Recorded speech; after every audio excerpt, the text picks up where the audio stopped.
ಕರ್ನಾಟಕದ ಮಲೆನಾಡು ಭಾಗದ ಒಂದು ಸುಂದರವಾದ ಹಳ್ಳಿ. ಅದು ಗಿರಿಪುರ. ಬೆಳಗಿನ ಜಾವ ದಟ್ಟವಾದ ಮಂಜು ಕವಿದಿತ್ತು. ಹಕ್ಕಿಗಳ ಚಿಲಿಪಿಲಿ, ದೂರದಲ್ಲಿ ಹರಿಯುವ ನದಿಯ ಸದ್ದು. ಊರಿನ ಜಾತ್ರೆಯ ಸಂಭ್ರಮ ಎಲ್ಲೆಡೆ ಮನೆ ಮಾಡಿದೆ. ಮನೆಯ ಅಂಗಳದಲ್ಲಿ ಒಂದು ಕಪ್ಪು ವರ್ಣದ ಆದರೆ ಕಳೆಯುಕ್ತ ಮುಖದ, ತುಂಬು ದೈವಿಕ ಕಳೆಯಿರುವ ಯುವತಿ ತುಳಸಿ ರಂಗೋಲಿ ಹಾಕುತ್ತಿದ್ದಳು. ಆಗ ತಾನೇ ನಿದ್ದೆಯಿಂದ ಎದ್ದು ಬಂದ ಅವಳ ತಂಗಿ ಜಗಲಿಯ ಮೇಲೆ ಬಂದಳು. ಏನೇ ತುಳಸಿ, ಬೆಳಿಗ್ಗೆನೇ ಎದ್ದು ಎಷ್ಟೇ ಬಿಳಿ ರಂಗೋಲಿ ಹಾಕಿದ್ರು, ಎಷ್ಟೇ ಸೋಪ್ ಹಾಕಿ ಮುಖ ತೊಳೆದ್ರೂ ನೀನ್ ಈ ಕಪ್ಪು ಬಣ್ಣ ಮುಚ್ಚಿ ಹೋಗಲ್ಲ ಕಣೆ. ಯಾಕಿಷ್ಟು ಕಷ್ಟಪಡ್ತೀಯಾ? ನೆನ್ನೆ ಪೇಟೆಯಲ್ಲಿ ಜಾತ್ರೆಗೆ ಅಂತ ಬಟ್ಟೆ ತಗೊಳಕ್ ಹೋದಾಗ ನನ್ ಫ್ರೆಂಡ್ಸ್ ಕೇಳ್ತಿದ್ರು, ಅವಳೇನಾ ನಿನ್ನಕ್ಕ? ನೀನ್ ನೋಡಿದ್ರೆ ಹಾಲಿನ ಕೆನೆ ತರ ಇದೀಯಾ, ಅವಳು ನೋಡಿದ್ರೆ ಕಲ್ಲಿದ್ದಲ್ ತರ ಇದ್ದಾಳೆ. ಆಫ್ರಿಕಾದಿಂದ ಏನಾದ್ರೂ ದತ್ತು ತಂದಿದ್ದಾರಾ ನಿಮ್ಮಪ್ಪ ಅಂತ. ಅವ್ರ ಮುಂದೆ ನನಗೆ ತಲೆ ತಗ್ಗಿಸು ಹಾಗಾಯ್ತು ಗೊತ್ತಾ. ಈ ಕಪ್ಪು ಮುಖ ಇಟ್ಕೊಂಡು ಯಾಕೆ ಯಾವಾಗ್ಲೂ ನನ್ ಹಿಂದೆ ಹಿಂದೆ ಬರ್ತೀಯಾ, ನನ್ ಮಾನ ಕಡಿಯೋಕೆ? ನಂದಿನಿ, ಬಣ್ಣದಲ್ಲಿ ಏನಿದೆ ತಂಗಿ? ದೇವರು ಕೊಟ್ಟಿರೋ ಈ ದೇಹದಲ್ಲಿ ಹರಿಯೋ ರಕ್ತ ಒಂದೇ ಅಲ್ವಾ? ನಾವು ತಿನ್ನೋ ಅನ್ನ ಒಂದೇ, ಉಸಿರಾಡೋ ಗಾಳಿ ಒಂದೇ ಅಲ್ವಾ? ಊರವರು ಸಾವಿರ ಮಾತಾಡ್ತಾರೆ, ಅವ್ರಿಗೆ ನನ್ ಬಣ್ಣ ಬಿಟ್ರೆ ನನ್ ಮನ್ಸ್ ಕಾಣಲ್ಲ. ಆದ್ರೆ ನೀನ್ ನನ್ನ ಒಡ ಹುಟ್ಟಿದ ಸ್ವಂತ ತಂಗಿ ಕಣೆ. ನೀನೇ ಹೀಗೆ ಕೀಳಾಗಿ ಮಾತಾಡಿದ್ರೆ ನನ್ಗೆ ಎಷ್ಟು ನೋವಾಗುತ್ತೆ ಅಂತ ನಿನ್ಗೆ ಅರ್ಥ ಆಗಲ್ವಾ? ನಿನ್ ಬಾಯಿಂದ ಈ ಮಾತು ಬಂದ್ರೆ ಯಾರೋ ಎದೆ ಕತ್ತಿ ಹಾಕಿದ ಹಾಗಾಗುತ್ತೆ ನಂದಿನಿ. ನೋಡು, ಈ ಸೆಂಟಿಮೆಂಟ್ ಡೈಲಾಗ್ಗಳನ್ನೆಲ್ಲ ಆ ನಾಟಕಗಳಲ್ಲಿ, ಸಿನಿಮಾಗಳಲ್ಲಿ ಹೊಡಿ, ನನ್ ಮುಂದಲ್ಲ. ಸಮಾಜ ನೋಡೋದು ಮುಖವನ್ನೇ ಹೊರತು ನಿನ್ನ ಒಳಗೆ ಅಡಗಿರೋ ಮನಸ್ಸನ್ನಲ್ಲ. ನಿನ್ ಜೊತೆ ನಡೀತಾ ಇದ್ರೆ ಜನ ನನ್ನನ್ನೇ ಒಂಥರ ವಿಚಿತ್ರವಾಗಿ ನೋಡ್ತಾರೆ. ನಿನ್ನಿಂದಾಗಿ ನನಗೆ ಒಳ್ಳೆ ಸಂಬಂಧನೂ ಬರ್ತಿಲ್ಲ.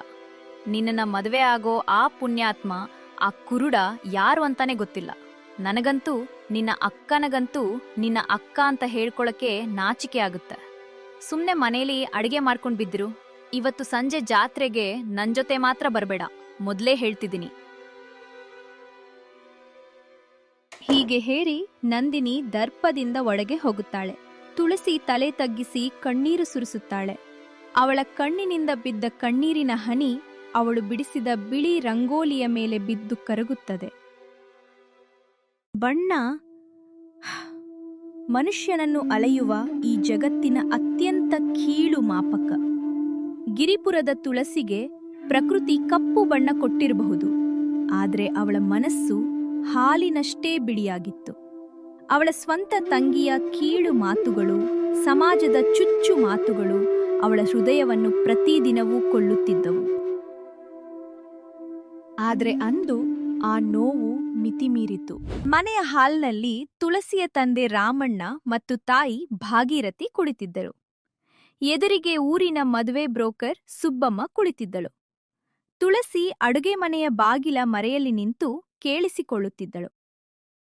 ನೋಡಿ ರಾಮಣ್ಣನವರೇ, ನಾನು ಮುಲಾಜಿಲ್ಲದೆ ನೇರವಾಗಿ ವಿಷಯಕ್ಕೆ ಬರ್ತೀನಿ. ನಿಮ್ಮ ದೊಡ್ಡ ಮಗಳು ತುಳಸಿಗೆ ಸಂಬಂಧ ತಂದು ನನ್ನ ಚಪ್ಪಲಿ ಸವೇದು ಹೋಗಿದ್ದೇ ಬಂತು. ನೆನ್ನೆ ಬಂದಿದ್ದ ಆ ಮೈಸೂರಿನ ಗಂಡಿನ ಕಡೆಯವರು ಕೂಡ ಬೇಡ ಅಂತ ಹೇಳ್ಬಿಟ್ರು. ಯಾಕೆ ಸುಬ್ಬಮ್ಮ? ಹುಡುಗನಿಗೆ ನಮ್ಮ ತುಳಸಿ ಫೋಟೋ ಇಷ್ಟ ಆಗಿತ್ತು ಅಂತ ಹೇಳಿದ್ರಲ್ಲ. ಹುಡುಗಿ ಮನೆಗೆಲ್ಸದಲ್ಲಿ ನಿಸ್ಸೀಮಳು, ಗುಣವಂತೆ ಅಂತ ಹೇಳಿಲ್ವಾ ನೀವು? ಗುಣ ಇದ್ರೆ ಏನಮ್ಮ ಮಾಡೋದು? ಕಲಿಯುಗ ಇದು. ಹುಡುಗನ್ ತಾಯಿ ಏನ್ ಹೇಳಿದ್ಲು ಗೊತ್ತಾ? ನಮ್ ಮನೆಗ್ ಬರೋ ಸೊಸೆ ಹಾಲಿನ ಕೆನೆ ತರ ಇರಬೇಕು. ಈ ಕಪ್ಪು ಹುಡುಗಿನ ಮನೆಗೆ ಸೊಸೆಯಾಗ್ ತಂದ್ರೆ ನಾಳೆ ಹುಟ್ಟೋ ನಮ್ ಮೊಮ್ಮಕ್ಕಳು ಕೂಡ ಕಾಗೆ ತರ ಕಪ್ಪಗೆ ಹುಟ್ಟಾವೆ. ನಮ್ ಮಗನಿಗೆ ಈ ಸಂಬಂಧ ಬೇಡ ಅಂತ ಮುಖದ ಮೇಲೆ ಹೊಡೆದ ಹಾಗೆ ಹೇಳಿಬಿಟ್ರು. ದೇವರೇ, ಎಂಥ ಕಾಲ ಬಂತು. ನನ್ನ ಮಗಳ ಕಪ್ಪು ಬಣ್ಣ ಅವಳ ಗುಣವನ್ನೆಲ್ಲ ನುಂಗಿ ಹಾಕ್ತಿದೆಯಲ್ಲ. ನಾನೇನ್ ಮಾಡ್ಲಿ ಸುಬ್ಬಮ್ಮ? ಅವಳಿಗೆ ಮದುವೆ ವಯಸ್ಸು ಮೀರ್ತಿದೆ. ರಾಮಣ್ಣನವರೇ, ನೀವೊಂದು ಕೆಲಸ ಮಾಡಿ. ಆ ಗಂಡಿನ ಕಡೆಯವರಿಗೆ ನಿಮ್ಮ ಸಣ್ಣ ಮಗಳು ನಂದಿನಿ ಫೋಟೋ ಕಳಿಸಿ. ಹುಡುಗನಿಗೆ ನಿಮ್ಮ ನಂದಿನಿಯನ್ನ ನೋಡಿದ ತಕ್ಷಣ ಖಂಡಿತ ಒಪ್ಪಿಕೊಳ್ತಾನೆ. ಈ ದೊಡ್ಡವಳನ್ನ ಸದ್ಯಕ್ಕೆ ಮನೆಯಲ್ಲೇ ಇಟ್ಟುಕೊಳ್ಳಿ. ಯಾವುದಾದ್ರೂ ವಯಸ್ಸಾದವನೋ, ಕುರುಡನೋ ಸಿಕ್ರೆ ಆಮೇಲೆ ನೋಡೋಣ. ನಂದಿನಿಯ ಅದೃಷ್ಟನಾದ್ರೂ ಯಾಕೆ ಹಾಳು ಮಾಡ್ತೀರಾ? ಅಳಿಗೆ ಮನೆಯ ಬಾಗಿಲಲ್ಲಿದ್ದ ತುಳಸಿಯ ಕಿವಿಗೆ ಈ ಮಾತುಗಳು ಸೀಸದ ಗುಂಡಿನಂತೆ ಇಳಿಯುತ್ತು. ಅವಳ ಹೃದಯ ಒಡೆದು ಚೂರಾಗುತ್ತೆ. ಅವಳು ಬಾಯಿಗೆ ಸೆರಗು ಇಟ್ಕೊಂಡು ಬಿಕ್ಕಳಿಸಿ ಅಡದಂತೆ ತಡೆದುಕೊಂಡು ಹಿತ್ತಲಿನ ಬಾಗಿಲಿನಿಂದ ಯಾರಿಗೂ ಕಾಣದಂತೆ ಮನೆಯಿಂದ ಹೊರಗೆ ಓಡಿ ಬಂದಳು. ಸಾಕು ನಿಲ್ಲಿಸಿ ಸುಬ್ಬಮ್ಮ. ನನ್ನ ದೊಡ್ಡ ಮಗಳ ಕಣ್ಣೀರಿನ ಮೇಲೆ ನನ್ನ ಸಣ್ಣ ಮಗಳ ಮದುವೆ ಚಪ್ಪರ ಕಟ್ಟೋ ನೀಚ ತಂದೆ ನಾನಲ್ಲ. ತುಳಸಿಯ ಬಣ್ಣ ನೋಡಿ ರಿಜೆಕ್ಟ್ ಮಾಡೋ ಆ ಗಂಡಿನ ಕಡೆಯವರ ಮನೆಗೆ ನನ್ನ ನಂದಿನಿಯನ್ನ ಕೂಡ ಕೊಡಲ್ಲ. ನೀವು ದಯವಿಟ್ಟು ಹೊರಡಿ. ಇತ್ತ ತುಳಸಿ ಅಳುತ್ತಾ ಅಳುತ್ತಾ ಊರ ಹೊರಗಿನ ದಟ್ಟವಾದ ಭೈರವನ ಕಾಡಿನ ಬಹು ಆಳಕ್ಕೆ ಓಡಿ ಬರುತ್ತಾಳೆ. ದಾರಿ ತಪ್ಪುತ್ತದೆ. ಅವಳ ಕಾಲಿಗೆ ಮುಳ್ಳುಗಳು ಚುಚ್ಚಿದ್ದರೂ ಅವಳಿಗೆ ಆ ನೋವಿನ ಅರಿವಿರಲಿಲ್ಲ. ಕಣ್ಣೀರಿನಿಂದ ಅವಳ ದೃಷ್ಟಿ ಮಂಜಾಗಿತ್ತು. ದೇವ್ರೇ, ಯಾಕೆ ನನಗೆ ಈ ಶಿಕ್ಷೆ? ಬಣ್ಣ ಕಪ್ಪಗಿದ್ರೆ ಮನುಷ್ಯತ್ವಕ್ಕೆ ಬೆಲೆಯೇ ಇಲ್ವಾ? ನನ್ನ ತಂಗಿನೇ ನನ್ನನ್ನು ಅಸಹ್ಯ ಪಡ್ತಾಳೆ. ಸಮಾಜ ನನ್ನನ್ನು ದೂರುತ್ತೆ ಅಂದರೆ ಈ ಪ್ರಪಂಚದಲ್ಲಿ ನನ್ನಂಥವರಿಗೆ ಜಾಗ ಎಲ್ಲಿದೆ? ನಾನೇಕೆ ಬದುಕಿರಬೇಕು? ನನ್ನನ್ನು ಈ ಕಾಡಿನ ಮಣ್ಣಲ್ಲೇ ಸೇರಿಸಿಕೊಂಡ್ಬಿಡು ಭಗವಂತ. ನನಗೆ ಈ ಜೀವ ಬೇಡ. ಆಗ ಇದ್ದಕ್ಕಿದ್ದಂತೆ ಕಾಡಿನ ವಾತಾವರಣ ಬದಲಾಗುತ್ತದೆ. ಆಗ ತುಳಸಿ ಕಣ್ಣು ತೆರೆದು ನೋಡುತ್ತಾಳೆ. ಅವಳ ಕಣ್ಣೆದುರು ಒಂದು ಅದ್ಭುತವಾದ ಬಣ್ಣ ಬಣ್ಣದ ಪ್ರಕಾಶಿಸುವ ಹೂವುಗಳಿರುವ ಮಾಯಾವನ ಕಾಣಿಸಿತ್ತು. ಆ ಹೂವುಗಳು ಬೆಳಗಿನ ಬಿಸಿಲಿಗೆ ಮಿನುಗುತ್ತಿತ್ತು. ಕೆಲವು ಹೂವುಗಳು ಚಿನ್ನದ ಬಣ್ಣದಲ್ಲಿದ್ದರೆ ಇನ್ನು ಕೆಲವು ನೀಲಿ ಬೆಳಕನ್ನು ಸೂಸುತ್ತಿತ್ತು. ಅರೆ, ಈ ದಟ್ಟವಾದ ಭಯಾನಕ ಕಾಡಿನ ಮಧ್ಯೆ ಇಂಥದ್ದೊಂದು ಸ್ವರ್ಗದಂಥ ಜಾಗ ಇದೆಯಾ? ಎಷ್ಟೊಂದು ಸುಂದರವಾದ ಹೂವುಗಳು. ಇವುಗಳ ಮೇಲೆ ಯಾವ ಕಲೆಗಳೂ ಇಲ್ಲ. ಈ ಹೂಗಳಿಗೆ ನನ್ನ ಕಪ್ಪು ಬಣ್ಣದ ತಾರತಮ್ಯವಿಲ್ಲ. ಇವು ನನ್ನನ್ನು ನೋಡಿ ನಗುತ್ತಿರುವ ಹಾಗೆ ಭಾಸವಾಗುತ್ತಿದೆ.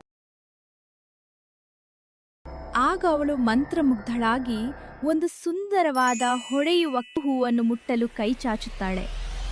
ಆಗಲೇ ನಿಲ್ಲು ಮಗಳೇ, ಆ ಹೂವನ್ನು ಮುಟ್ಟಬೇಡ. ಮುಟ್ಟಿದ್ರೆ ನಿನ್ನ ಪ್ರಾಣಕ್ಕೆ ಅಪಾಯ. ಇದನ್ನು ಕೇಳಿ ತುಳಸಿ ಬೆಚ್ಚಿ ಬಿದ್ದು 2 ಹೆಜ್ಜೆ ಹಿಂದೆ ಸರಿಯುತ್ತಾಳೆ. ಬಿಳಿ ಸೀರೆಯುಟ್ಟ, ಕೊರಳಿಗೆ ರುದ್ರಾಕ್ಷಿ ಧರಿಸಿದ, ಮುಖದಲ್ಲಿ ಅಪಾರ ತೇಜಸ್ಸಿರುವ ಒಬ್ಬ ವಯಸ್ಸಾದ ಅಜ್ಜಿ ಮಾಯಮ್ಮ ಮೆಲ್ಲನೆ ಹೆಜ್ಜೆ ಹಾಕುತ್ತಾ ಹೊರಬಂದಳು.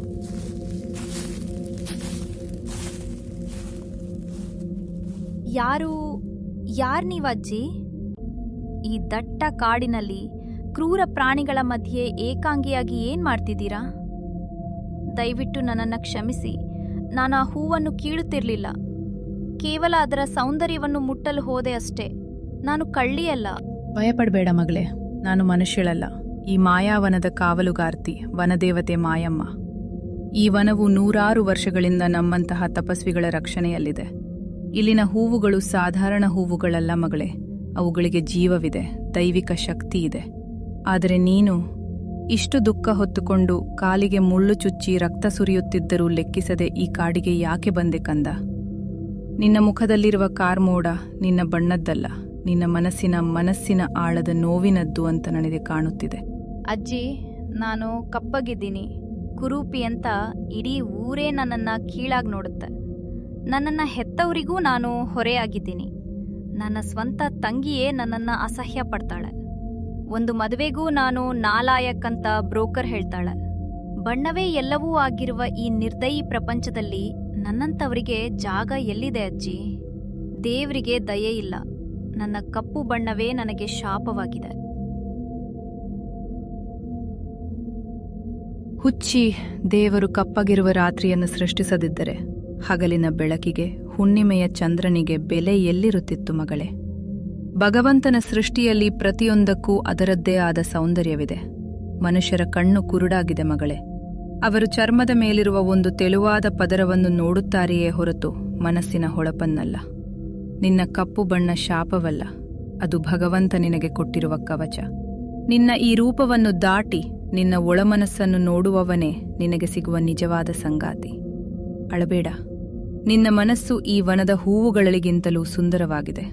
ಅದಕ್ಕೆ ಬೇರೆ ಯಾರಿಗೂ ಕಾಣದ ಈ ಮಾಯಾವನದ ದಾರಿ ನಿನಗೆ ಮಾತ್ರ ಕಂಡಿದೆ. ಹೀಗೆ ಹೇಳಿ ಮಾಯಮ್ಮ ತುಳಸಿಯನ್ನ ಒಂದು ಪುರಾತನ ಕಲ್ಲಿನ ಮಂಟಪದ ಬಳಿ ಕರೆದೊಯ್ತಾಳೆ.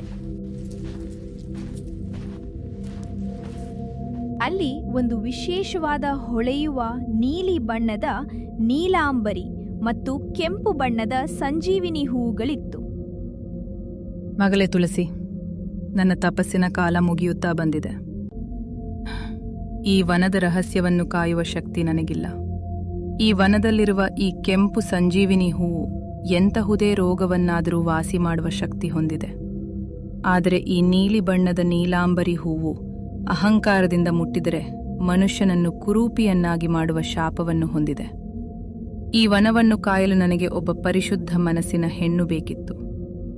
ನಾನು ನಿನ್ನನ್ನೇ ಆರಿಸಿಕೊಂಡಿದ್ದೇನೆ. ನಾನಾ ಅಜ್ಜಿ, ಈ ಇಡೀ ಪ್ರಪಂಚವೇ ನನ್ನನ್ನು ನಾಲಾಯಕ್ಕೆಂದಿದೆ. ನನ್ನನ್ನು ಯಾರು ಅಂತಲೇ ಗೊತ್ತಿಲ್ಲ. ನೀವು ಇಷ್ಟು ದೊಡ್ಡ ದೈವಿಕ ಜವಾಬ್ದಾರಿಯನ್ನ ನನ್ನ ಮೇಲೆ ಹಾಕ್ತಿದ್ದೀರಾ. ಆದರೆ ಅಪ್ಪ ಅಮ್ಮನಿಗೆ ನೀನು ಪ್ರತಿದಿನ ಬೆಳಿಗ್ಗೆ ದೇವಸ್ಥಾನಕ್ಕೆ ಹೋಗಿ ಪೂಜೆ ಮಾಡಿಕೊಂಡು ಬರುತ್ತೇನೆ ಎಂದು ಹೇಳಿ ಬಾ. ನಿನ್ನ ಮನಸ್ಸಿನ ಶಾಂತಿ ಇಲ್ಲೇ ಇರುವುದು. ಆದರೆ ನೆನಪಿರ್ಲಿ, ಇಲ್ಲಿನ ಹೂವುಗಳ ರಹಸ್ಯವನ್ನು ಯಾರಿಗೂ ಹೇಳಬಾರದು ಮತ್ತು ಯಾವ ಹೂವನ್ನು ನೀನು ನಿನ್ನ ಸ್ವಾರ್ಥಕ್ಕಾಗಿ ಮುಟ್ಟಬಾರದು. ಒಪ್ಪಿಗೆಯಾ? ಖಂಡಿತ ಅಜ್ಜಿ, ನಾನು ಪ್ರತಿದಿನ ಬರ್ತೀನಿ. ಮನುಷ್ಯರಿಗಿಂತ ಈ ಪ್ರಕೃತಿಯ ಮಧ್ಯೆ, ಈ ಹೂಗಳ ಮಧ್ಯೆ ನನಗೆ ನಿಜವಾದ ನೆಮ್ಮದಿ ಇದೆ. ಅಂದಿನಿಂದ ತುಳಸಿ ಪ್ರತಿದಿನ ಮುಂಜಾನೆ ಕಾಡಿಗೆ ಹೋಗಿ ಮಾಯಾವನದ ಆರೈಕೆ ಮಾಡುತ್ತಿದ್ದಳು. ಅವಳ ಮುಖದಲ್ಲಿನ ದುಃಖ ಮಾಯವಾಗಿ ಒಂದು ಹೊಸ ಕಾಂತಿ, ಆತ್ಮವಿಶ್ವಾಸ ಬಂದಿತ್ತು.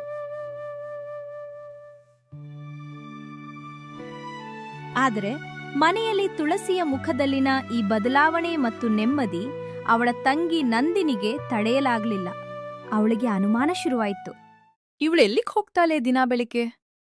ಕಪ್ಪಗಿದ್ರೂ ಇವಳ ಮುಖದಲ್ಲಿ ಇಷ್ಟೊಂದು ಹೊಳಪು ಹೇಗ್ ಬಂತು? ಒಂದು ದಿನ ನಂದಿನಿ ತುಳಸಿಯ ಹಿಂದೆ ಬಂದು ಮಾಯಾವನವನ್ನು ನೋಡಿದಳು. ಆ ಬಣ್ಣದ ಹೊಳೆಯುವ ಹೂಗಳನ್ನು ನೋಡಿ ಅವಳ ಕಣ್ಣುಗಳು ದುರಾಸೆಯಿಂದ ಅಗಲವಾಗುತ್ತದೆ.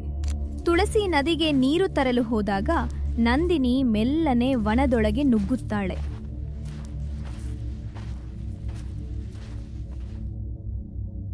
ವಾವ್, ಎಂಥ ಜಾಗ ಇದು! ಈ ದಡ್ಡ ತುಳಸಿ ಈ ಜಾಗವನ್ನ ನನ್ಗೆ ಹೇಳಲೇ ಇಲ್ಲ. ಈ ಹೂಗಳು ಎಷ್ಟು ಹೊಳೀತಿವೆ! 2 ದಿನದಲ್ಲಿ ಪಕ್ಕದ ರಾಜ್ಯದ ರಾಜಕುಮಾರ ಸೂರ್ಯವರ್ಮ ನಮ್ಮೂರಿಗೆ ಬರ್ತಿದ್ದಾನಂತ. ತನ್ನ ಮದುವೆಗೆ ಸರಿಯಾದ ಹುಡುಗಿ ಹುಡುಕಿಕೊಂಡು ಬರ್ತಿದ್ದಾನೆ ಅಂತ ಊರೆಲ್ಲ ಮಾತು. ನಾನು ಈ ಹೂಗಳನ್ನ ಕೀಳ್ದು ರಸ ತೆಗೆದು ಮುಖಕ್ಕೆ ಹಚ್ಕೊಂಡ್ರೆ ಅಥವಾ ತಲೆಗೆ ಮುಡಿದ್ಕೊಂಡ್ರೆ ಇಡೀ ಸಾಮ್ರಾಜ್ಯದಲ್ಲೇ ನಾನೇ ಅತೀ ಸುಂದರಿಯಾಗ್ತೀನಿ. ಆ ರಾಜಕುಮಾರ ನನ್ನನ್ನೇ ಮದುವೆ ಆಗ್ತಾನೆ. ಇರು, ಈ ಅತ್ಯಂತ ಸುಂದರವಾದ ನೀಲಿ ಹೂವನ್ನ ಕೀಳ್ತೀನಿ. ಆದ್ರೆ ಮಾಯಮ್ಮ ಹೇಳಿದ್ದ ಶಾಪಗ್ರಸ್ತ ನೀಲಾಂಬರಿ ಹೂವು ಅದು. ನಂದಿನಿ ತನ್ನ ಸೌಂದರ್ಯದ ಅಹಂಕಾರದಿಂದ ನಿಯಮಗಳನ್ನು ಮೀರಿ ಆ ನೀಲಿ ಹೂವನ್ನು ಕೀಳುತ್ತಾಳೆ. ಆ ಕ್ಷಣ, ಅಮ್ಮ, ಏನಿದು ಹೀಗಾಗ್ತಿದೆ? ಮುಖವೆಲ್ಲ ಸುಡುತ್ತಿದೆ, ಬೆಂಕಿ ಬಿದ್ದಾಗ್ತಿದೆ. ಆ ಹೂವನ್ನು ಕಿತ್ತ ತಕ್ಷಣ ನಂದಿನಿಯ ಸುಂದರವಾದ ಬೆಳ್ಳಗಿದ್ದ ಮುಖದಲ್ಲಿ ಕಪ್ಪು ಮಚ್ಚೆಗಳು, ದೊಡ್ಡ ದೊಡ್ಡ ಸುಟ್ಟ ಗುಳ್ಳೆಗಳು ಮೂಡಲು ಶುರುವಾಗುತ್ತದೆ. ಅವಳ ಮುಖ ಸಂಪೂರ್ಣವಾಗಿ ವಿರೂಪಗೊಳ್ಳುತ್ತದೆ. ಭಯದಿಂದ ಚೀರುತ್ತಾ ಹೂವನ್ನು ಕೆಳಗೆ ಬಿಸಾಡಿ ಊರಿನ ಕಡೆಗೆ ಹುಚ್ಚಿಯಂತೆ ಓಡಿ ಹೋದಳು.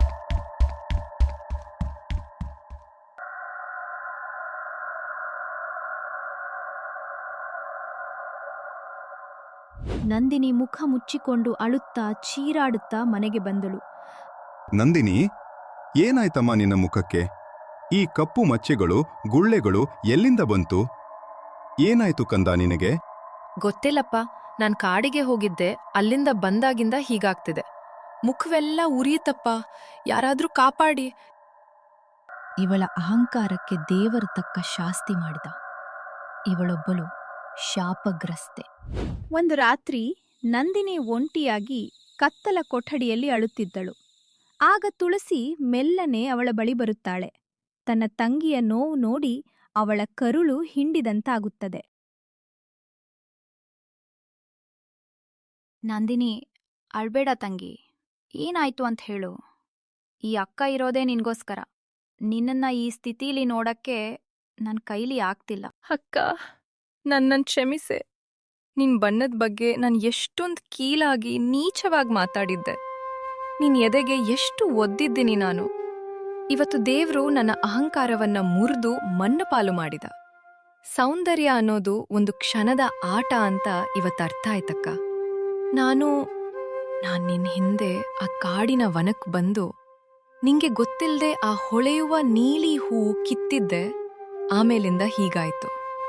ನನಗೀಗ ಸಾಯ್ಬೇಕು ಅನ್ನಿಸ್ತಿದೆ ಅಕ್ಕ. ಏನು, ನೀನ್ ಮಾಯಾವನಕ್ ಬಂದಿದ್ಯಾ?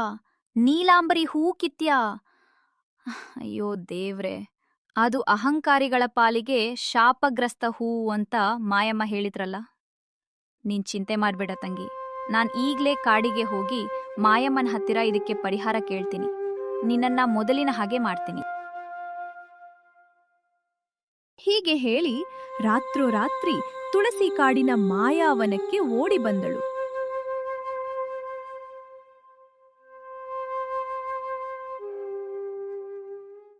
ಆದರೆ ಅಲ್ಲಿ ಮಾಯಮ್ಮನ ಬದಲಾಗಿ ತೇಜಸ್ವಿಯಾದ ಒಬ್ಬ ಸುಂದರ ಯುವಕ ಇರುತ್ತಾನೆ. ಅವನು ಆ ರಾಜ್ಯದ ರಾಜಕುಮಾರ ಸೂರ್ಯವರ್ಮ. ಯಾರ್ ನೀನು? ಈ ಮಧ್ಯರಾತ್ರಿಯಲ್ಲಿ ಈ ನಿಷೇಧಿತ ಮಾಯಾವನಕ್ಕೆ ನಿನಗೆ ಪ್ರವೇಶ ಕೊಟ್ಟವರ್ಯಾರು? ಇದು ಸಾಮಾನ್ಯ ಮನುಷ್ಯರಿಗೆ ಪ್ರವೇಶವಿಲ್ಲದ ಜಾಗ. ಸ್ವಾಮಿ, ನಾನು ತುಳಸಿ, ಗಿರಿಪುರದವಳು. ಮಾಯಮ್ಮ ಅಜ್ಜಿ ನನಗೆ ಈ ವನವನ್ನು ಕಾಯುವ ಜವಾಬ್ದಾರಿ ಕೊಟ್ಟಿದ್ರು.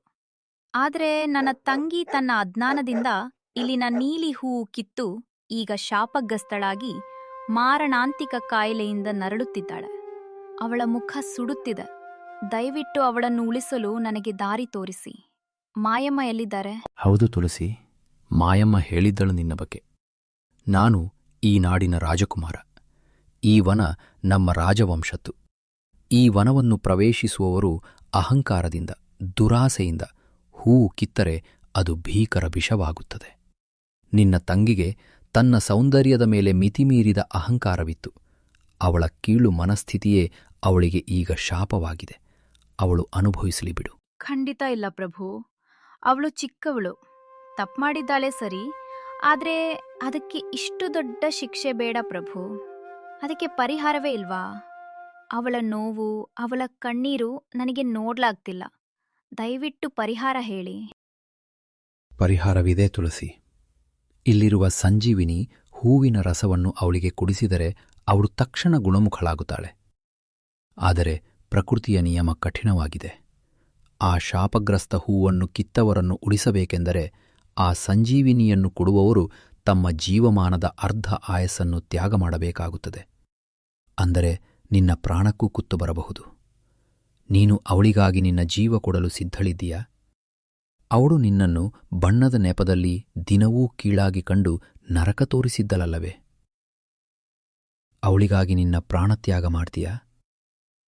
ಪ್ರಭು, ಅವಳ ತನ್ನ ಅಜ್ಞಾನದಿಂದ ನನ್ನನ್ನ ದ್ವೇಷಿಸಿರ್ಬೋದು. ಆದ್ರೆ ಅಕ್ಕನಾಗಿ ನಾನು ಅವಳನ್ನ ಎಂದಿಗೂ ದ್ವೇಷಿಸಿಲ್ಲ. ದ್ವೇಷಕ್ಕೆ ದ್ವೇಷವೇ ಮದ್ದಲ್ಲ ಪ್ರಭು. ನನ್ನ ತಂಗಿಗಾಗಿ ನನ್ನ ಪ್ರಾಣ ಹೋದ್ರೂ ಪರವಾಗಿಲ್ಲ. ನನ್ನ ಇಡೀ ಆಯಸ್ಸನ್ನೇ ತೆಗೆದುಕೊಂಡ್ರೂ ಪರವಾಗಿಲ್ಲ. ಆ ಸಂಜೀವಿನಿ ಹೂವನ್ನ ನನಗೆ ಕೊಡಿ.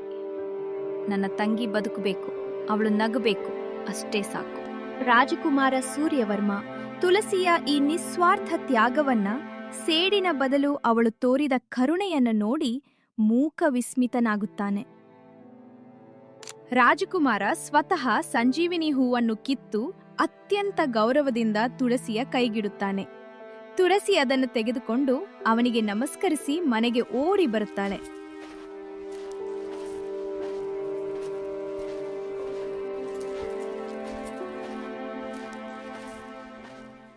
ಬೆಳಗಾಗುವ ಹೊತ್ತಿಗೆ ತುಳಸಿ ಮನೆಗೆ ಬಂದು ಸಂಜೀವಿನಿ ಹೂವಿನ ರಸವನ್ನು ನಂದಿನಿಗೆ ಕುಡಿಸಿದಳು. ಕೆಲವೇ ನಿಮಿಷಗಳಲ್ಲಿ ನಂದಿನಿಯ ಮುಖದಲ್ಲಿದ್ದ ಕಪ್ಪು ಮಚ್ಚೆಗಳು, ಗಾಯಗಳು ಮಾಯವಾಗಿ ಅವಳು ಮೊದಲಿನಂತೆ ಸುಂದರವಾಗುತ್ತಾಳೆ. ಆದರೆ ಅವಳ ಮನಸ್ಸು ಈಗ ಸಂಪೂರ್ಣ ಬದಲಾಗಿತ್ತು. ಅಕ್ಕ, ನೀನ್ ಮನುಷ್ಯಲಲ್ಲ, ದೇವತೆ ಕಣೆ. ನಾನ್ ನಿನ್ನನ್ನ ಎಷ್ಟೊಂದು ಕೀಳಾಗಿ ನಡೆಸ್ಕೊಂಡೆ. ಊರವ್ರ ಮುಂದೆ ನಿನ್ನ ತಲೆ ತಗ್ಸಿದೆ. ಆದ್ರೂ ನೀನ್ ನನಗಾಗಿ ನಿನ್ನ ಪ್ರಾಣ ಪಣಕ್ಕಿಟ್ಟು ಮದ್ದು ತಂದೆ. ನನ್ನನ್ನ ಕ್ಷಮಿಸ್ಕ. ಸೌಂದರ್ಯ ಇರೋದು ಈ ಮುಖದ ಚರ್ಮದಲ್ಲಲ್ಲ, ನಿನ್ನಂತಹ ಶುದ್ಧ ಮನಸ್ನಲ್ಲನ್ನೋದು ನನಗೀಗ ಅರ್ಥ ಆಯ್ತು. ನಾನ್ ಜೀವನದಲ್ಲಿ ಇನ್ಯಾವತ್ತೂ ಬಣ್ಣದ ಅಹಂಕಾರ ಮಾಡಲಕ್ಕ. ಹೀಗೆ ಮಾತಾಡುವಾಗ ರಾಮಣ್ಣನ ಮನೆ ಮುಂದೆ ಖುದ್ದು ರಾಜಕುಮಾರ ಸೂರ್ಯವರ್ಮ ತನ್ನ ಸೈನಿಕ ಪಡೆಯೊಂದಿಗೆ ಬಂದು ನಿಲ್ಲುತ್ತಾನೆ. ಇಡೀ ಊರು, ಬ್ರೋಕರ್ ಸುಬ್ಬಮ್ಮ ಸೇರಿದಂತೆ ಎಲ್ಲರೂ ಆಶ್ಚರ್ಯದಿಂದ ಬಾಯಿ ಮೇಲೆ ಬೆರಳಿಟ್ಟು ನೋಡುತ್ತಾರೆ. ರಾಮಣ್ಣನವರೇ, ನಾನು ಈ ರಾಜ್ಯದ ಯುವರಾಜ ಸೂರ್ಯವರ್ಮ. ನಾನು ನನ್ನ ಮದುವೆಗೆ ಸರಿಯಾದ ಹುಡುಗಿಯನ್ನು ಹುಡುಕಿಕೊಂಡು ಬಂದಿದ್ದೆ. ನಿಮ್ಮ ದೊಡ್ಡೊಡ್ಡ ಮಗಳು ತುಳಸಿಯ ಗುಣ, ಅವಳ ತಾಳ್ಮೆ ಮತ್ತು ಅವಳ ತ್ಯಾಗ ನನ್ನ ಮನಸ್ಸು ಗೆದ್ದಿದೆ. ಬಣ್ಣವನ್ನು ನೋಡಿ ಬೆಲೆ ಕಟ್ಟುವ, ಸೌಂದರ್ಯವನ್ನು ಮುಖದಲ್ಲಿ ಹುಡುಕುವ ಈ ಕುರುಡು ಜಗತ್ತಿನಲ್ಲಿ ನಾನು ಅವಳ ಕರುಣಾಮಯಿ ಅಂತಃಕರಣವನ್ನು ಪ್ರೀತಿಸುತ್ತಿದ್ದೇನೆ. ಇವಳೇ ನನ್ನ ಸಾಮ್ರಾಜ್ಯದ ಮುಂದಿನ ಮಹಾರಾಣಿ. ನನಗೆ ನಿಮ್ಮ ಮಗಳನ್ನು ಕೊಟ್ಟು ವಿವಾಹ ಮಾಡಿಕೊಡುವಿರಾ? ರಾಜಕುಮಾರ ಅವಳ ಮುಂದೆ ನಿಂತು ಅವಳ ಕೈಗೆ ಹೂ ಕೊಡ್ತಾನೆ. ಯಾವ ಬ್ರೋಕರ್ ಸುಬ್ಬಮ್ಮ ಮತ್ತು ಊರವರು ತುಳಸಿಯನ್ನು ಕಪ್ಪು, ಕುರೂಪಿ ಎಂದು ಜರೆದಿದ್ದರೋ ಅವರು ತೀವ್ರ ನಾಚಿಕೆಯಿಂದ ತಲೆ ತಗ್ಗಿಸ್ತಾರೆ. ಬಣ್ಣ ಅದು ಕೇವಲ ಚರ್ಮದ ಮೇಲಿರುವ ಒಂದು ತೆಳುವಾದ ಪದರವಷ್ಟೇ. ಮನುಷ್ಯನ ನಿಜವಾದ ಸೌಂದರ್ಯ ಅಡಗಿರುವುದು ಆತನ ಗುಣ, ತ್ಯಾಗ ಮತ್ತು ಕರುಣೆಯಲ್ಲಿ. ನಂದಿನಿಯ ಅಹಂಕಾರ ಅವಳಿಗೆ ತಕ್ಕ ಪಾಠ ಕಲಿಸಿದರೆ, ತುಳಸಿಯ ನಿಸ್ವಾರ್ಥ ಪ್ರೀತಿ ಮತ್ತು ತಾಳ್ಮೆ ಅವಳನ್ನು ಇಡೀ ನಾಡಿನ ಮಹಾರಾಣಿಯನ್ನಾಗಿ ಮಾಡಿತು. ನೆನ್ಪಿರಲಿ ಸ್ನೇಹಿತರೆ, ಬಾಹ್ಯ ಸೌಂದರ್ಯವು ವಯಸ್ಸಾದಂತೆ ಕಾಲಕ್ರಮೇಣ ಕರಗಿ ಮಣ್ಣಾಗುತ್ತದೆ. ಆದರೆ ಆಂತರಿಕ ಸೌಂದರ್ಯ, ನಿಮ್ಮ ಒಳಮನಸ್ಸಿನ ಕರುಣೆ ಇತಿಹಾಸದಲ್ಲಿ ಶಾಶ್ವತವಾಗಿ ಉಳಿಯುತ್ತದೆ. ಯಾರನ್ನೂ ಅವರ ಬಣ್ಣದಿಂದ, ರೂಪದಿಂದ ಅಳೆಯದಿರಿ, ಅವರ ಮನಸ್ಸಿನಿಂದ ಅಳೆಯಿರಿ.